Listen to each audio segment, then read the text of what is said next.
Hare Krishna. So one devotee asked me, Prabhu, could you please give me some advice because I get angry very fast. So the first thing is that getting angry is a very normal thing. It happens to all of us. We shouldn't get upset. Neither should we get very judgmental about a devotee who gets angry.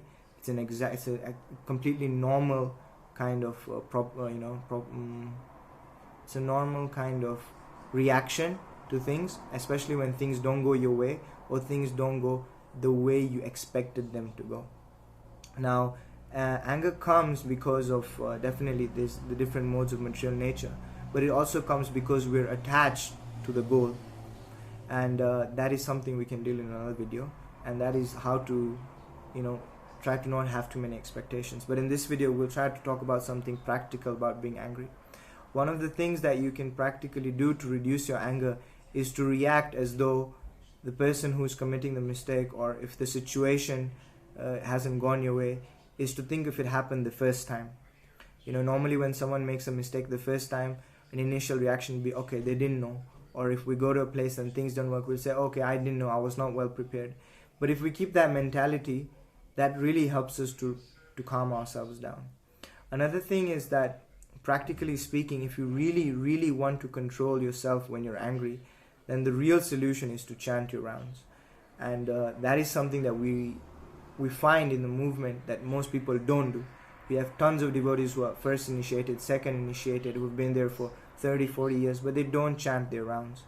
And actually, it really helps if you chant your rounds, and it'll really help you control your mind.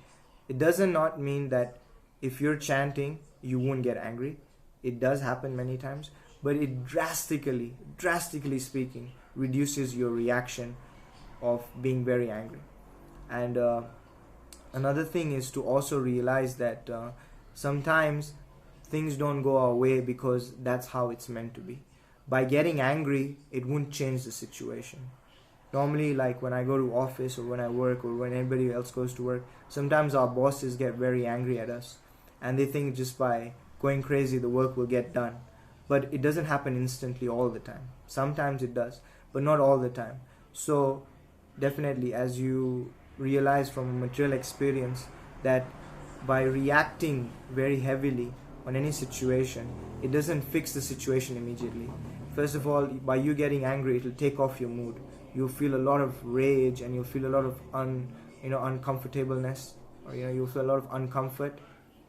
Number two is that it'll really be in your mind for a very long time, because you'll try to think, did I react the best way? And three is that you'll also disturb the other person on the other side, because one is that they won't see that what you're trying to point out, that maybe you should have done it this way. They'll think, oh, this person is just so uncontrolled or so rough. So we need to understand that sometimes we're using anger to communicate a message, but the message isn't actually going through. So maybe we should change the method.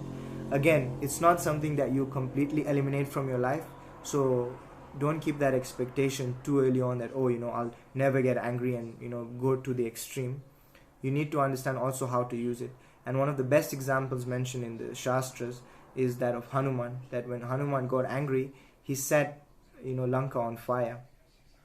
And obviously, I'm not telling you to set anything else on fire, but this is the example that anger sometimes can't be completely absorbed, neither can it be completely exhaled.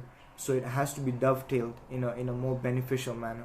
And one thing that I've learned many times is that I read this story as a kid in a Karmi book, and what happened is that there were two children, and both of them got a wish that they could wish for anything.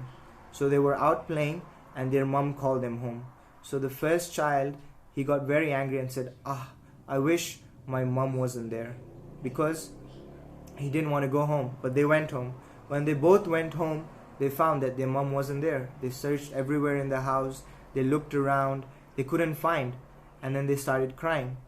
And they found out that it's because the first child, the boy, wished that, I wish my mom went away. And he said it in anger.